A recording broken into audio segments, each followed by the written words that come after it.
Good afternoon, Mayor Good Pro Tem and afternoon. Council. This is a resolution number 23-087. It's adopting a small business storefront repair program. May I get a motion to approve? Move to approve. Second, Gorin. Motion made by, was that Graham, and second by Abeyta, sorry. Motion made by Abeyta, second by Graham. Chris. Karan. They have me straight. Hi. Good afternoon, everyone. Chris Favor with Economic Development, here to talk about the Small Business Storefront Repair Program. So this program will use $400,000 in remaining unencumbered ARPA funds, and it's to go to businesses who experience direct economic disruption related to COVID, which was the overarching idea behind ARPA. This proposal is that small businesses can apply for a grant of up to $2,500 to help repair storefront property damages that occurred on or after January 1st, 2021. And damages include broken windows, doors, locks, etching on windows, those types of things. Applications will be accepted on a continuous basis until all the funds have been expended. One application may be submitted per registered business, and it will be administered through the Business Development section of Economic Development Department. And if approved, applications would open on February 1st. Some of the eligibility requirements: businesses had to experience direct economic disruption due to the impacts of COVID. They need to provide proof of repairs to broken doors, windows, and/or locks. They need to be have an active CLC business license or be a current 501c3 6 or 19. Be in compliance with all local, federal, state, and city laws and regulations. They need to be located within the city limits and are currently open to the public. Have 40 or fewer full-time or full-time equivalent employees. Have been in business since March 15th of 2020. And be a locally owned non-corporate franchise or non-corporate chain business. And they need to operate from a physical location and/or mobile truck that serves the general public. That's all I have. Questions? Thank you, Chris. Graham Flores. Thank you, Mayor Pro Tem. Thank you, Chris. What is eligible is extremely limited. And I was wondering if you could provide some insight. In the packet, for instance, it specifically says graffiti removal is not covered. Can you just give us a sense of what's covered and why? Sure. Mayor Pro Tem, Councilor Graham, that was we modeled this after other programs around the country, and that was just kind of the basis for what was covered and wasn't covered. Obviously, if you guys feel otherwise, we could certainly make adjustments to that. But most of the issues revolve around broken windows, sometimes broken locks, damage to windows and things of that nature. But it is obviously up for discussion if we want to expand some of that as well. Okay, yes, so I would be interested in hearing from colleagues on that, if we could be a little more expansive with how we're deciding what counts as damage. The other questions I've received, I'm thinking that it's the nature of the ARPA funding that puts us on this kind of COVID-y timeline. That's the reference to March 2020, and that's correct? That is correct, yes. Okay, great. That's all the questions I have. Thank you so much. Thank you, Councillor Graham. Councillor Flores.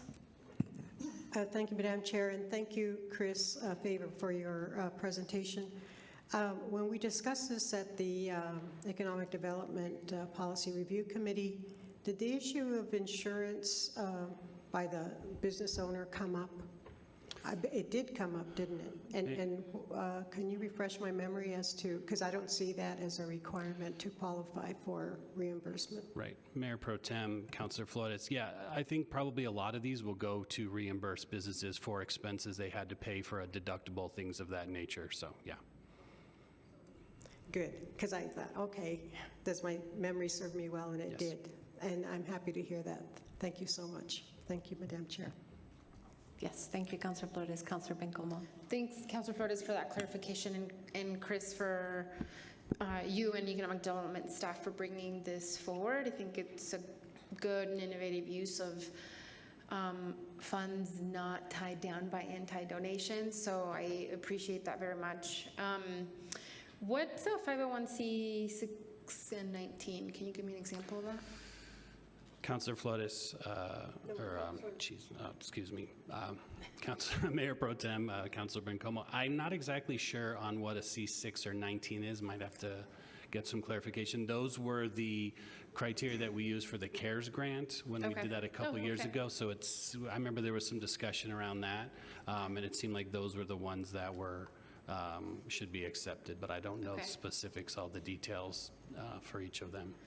And so you will be accepting applications retroactively then? That is correct. Yeah, we dated it back to January 1st of 2021. Okay.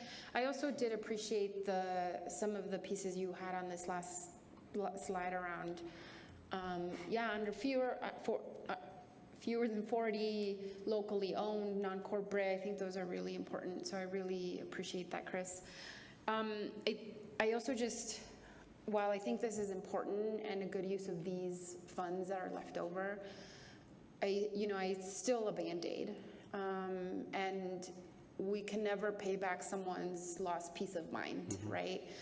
I am curious about perhaps a collaboration between economic development and the police department around preventative measures. These keep happening. We keep hearing about businesses in our districts getting broken into, and it just seems like it keeps happening and happening. And so I would love to hear whatever you can share, Chief and Chris, around what are the preventative initiatives that PD is putting forth that you can share with us, that you can share with the public, and if there's anything that this council can do to support whatever might be missing. I just feel like, this is a good Band-Aid, but a Band-Aid nonetheless. So I'm curious if anyone has an answer on that.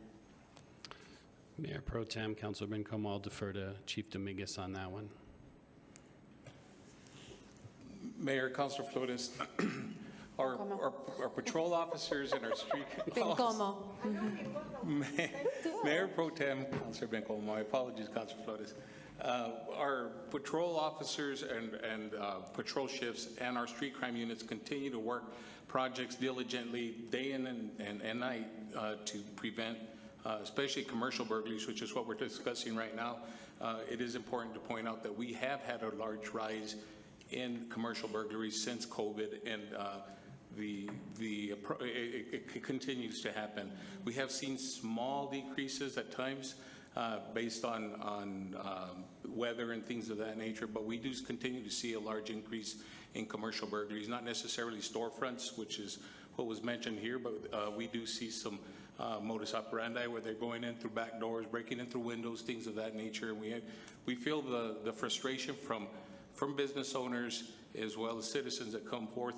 We continue to do what we're working projects and attempting to get more personnel, which is obviously prevention is the key, and bodies are going to be a big difference for us. Right now we are trying to add more to our staffing, and in discussions that I've had with Mr. Peely to add more staffing so that we can prevent a lot of these things from happening. Thank you, Chief.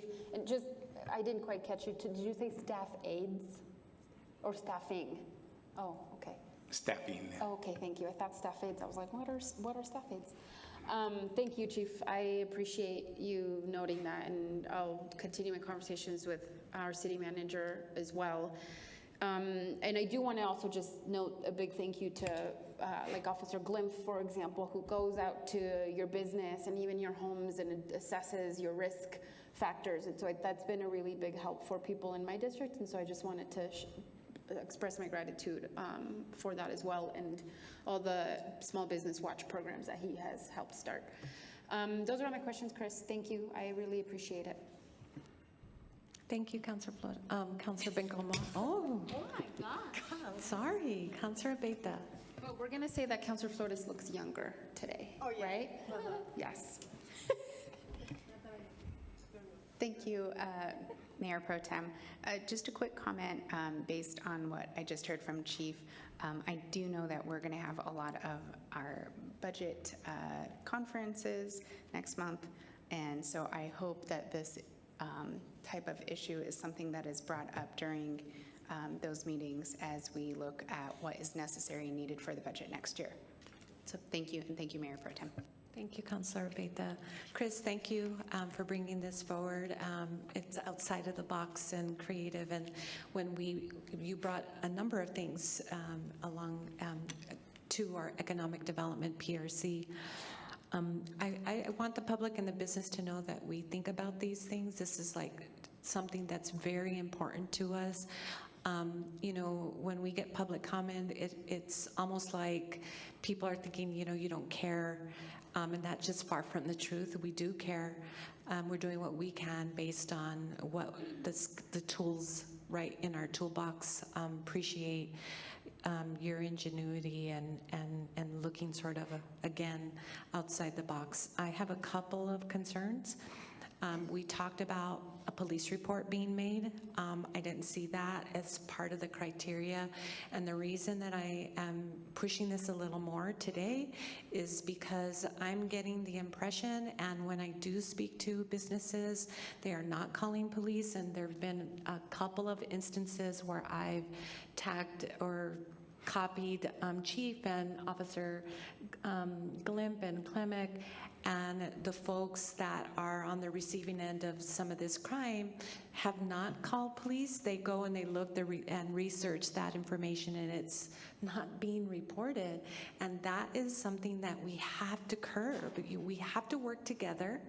And this is one of the things is, like, I know there's a lot of frustration. Juan comes up every regular council meeting and speaks to the numerous break-ins that are occurring in the city. And I see them. I'm seeing them on Facebook. I think there's an impression that we don't have relationships with the business community, and we do. Many of them were reaching out. You know, the issue that happened at the downtown, I was there early morning hours looking at the destruction.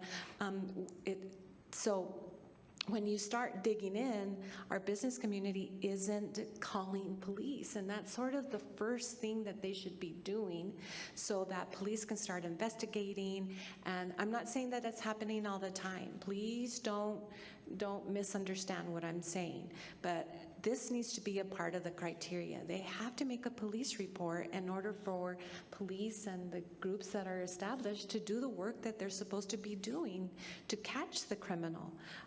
If you can't even do that basic thing, then I think we have a problem. And so I'm asking that it gets put. Can I just address that real quick, Mayor Yeah. Pro Tem? So we talked about that, and my We thought... did talk about it. My thought was, if someone dating back to early 2021 applied but didn't file a report at that time, I didn't want them to not be eligible for this program. And I didn't want to make that a blanket requirement. So what we're doing internally is when we get applicants that come in with something that happened recently, through the process, our staff will tell them, please file a police report and have that conversation with them. But if I made it a blanket requirement, I was afraid it was going to eliminate those businesses from the early days of the pandemic that didn't file one. And it may, I don't know if it's would be too late to go back at that point in time, but if it was, I didn't want to eliminate them on something like a technicality. So I hear what you're saying. I thought that might be the best way to handle that. I really appreciate that, Chris. I think that's something to think about, and I'm wondering if we can grandfather in, you know, from the previous time to up to February 1st, but it also. It concerns me that we're not utilizing our police force like we need to, although they get a lot of calls, like 145,000, 54,000, something like that. Chief could probably give right off the top of our head a lot of calls, but this is, for me, very basic so that it initiates the investigation moving forward. So I'm asking that maybe there's that grandfathering in from that period of time, but also encouraging the folks, like you said, when they come and present this application, that a police report is because I'm afraid that people are taking things in their own hands.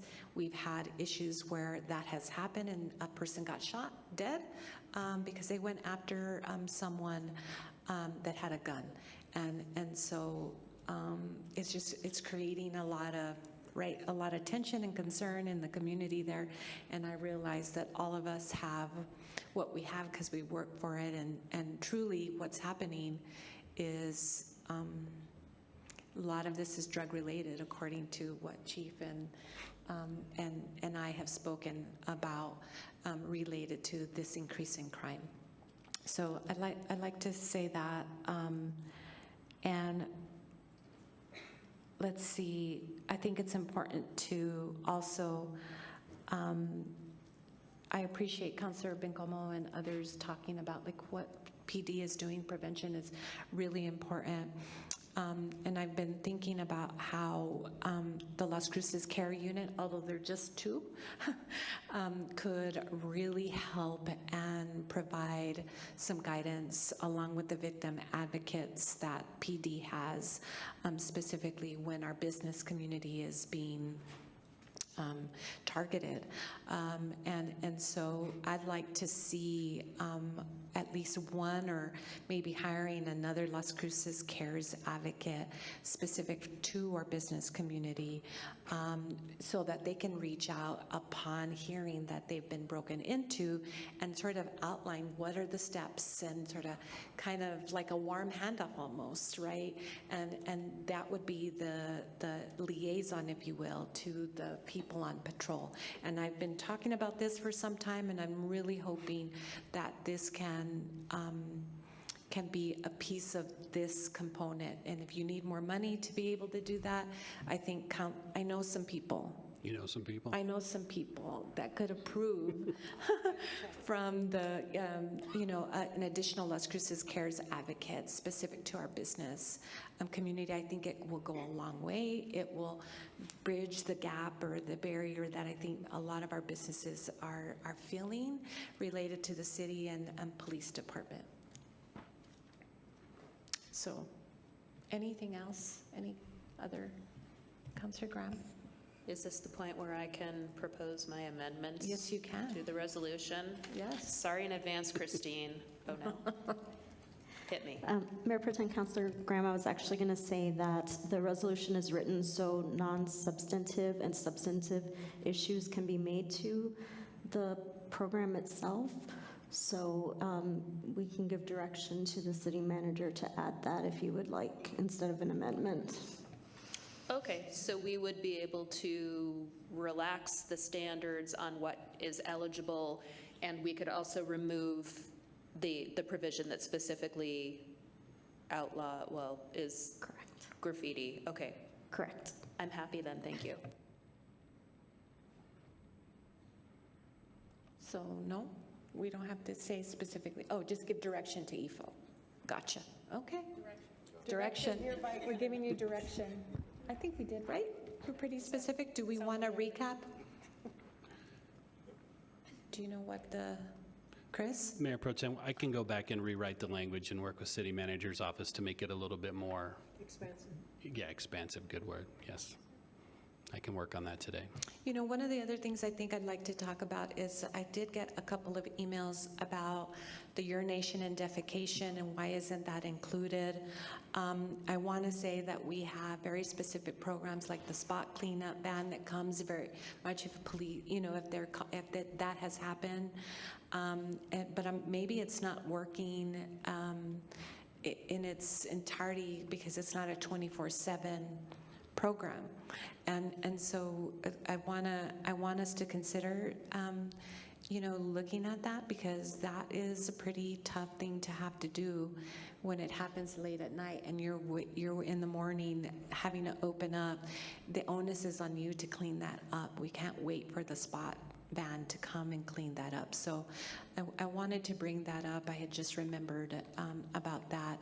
But also the Mano a Mano program. Those are all those programs that I think will work in conjunction with this, that we need to, I think, partner with PIO to ensure that the public is aware of those things. And Ifo, I'm wondering if maybe we can have an element to the spot cleanup that is 24/7.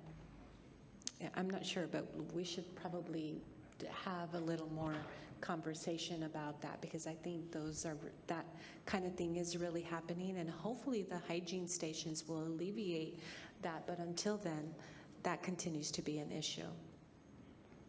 Okay, all right. Christine? This is on the motion to approve Resolution 23-087. Counselor Abeyta? Yes. Counselor Graham? Yes. Counselor Bencomo? Yes. Counselor Cran? Yes. Counselor Flores? Yes. Mayor Pro Tem? Yes. And the mayor is absent. Thank you, Christine. Thanks again, Chris. Next up, 7.